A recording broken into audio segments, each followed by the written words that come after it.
Welcome to মনোবল global academy, the hub of scientific happiness.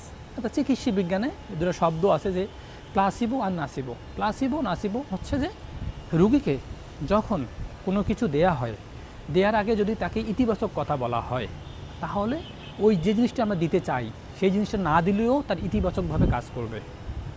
এটা চমৎকার একটা কথা না?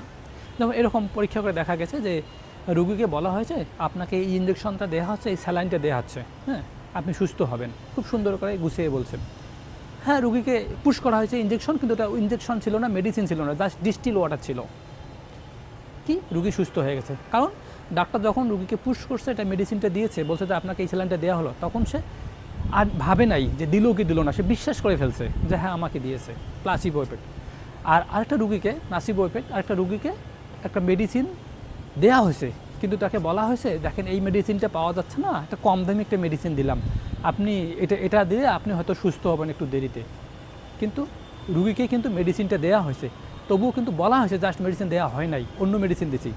দেখা গেছে ওই রোগী সুস্থ হতে অনেক সময় লাগছে।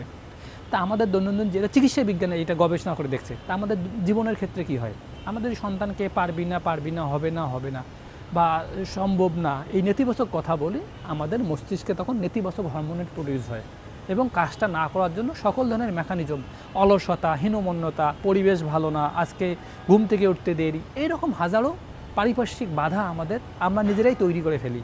কারণ আমাদের মস্তিষ্কে সেট আপ দেওয়া আছে, কমান্ড দেওয়া আছে যে কি আমি পারবো না, বা সবাই বলে যে আমি পারবো না।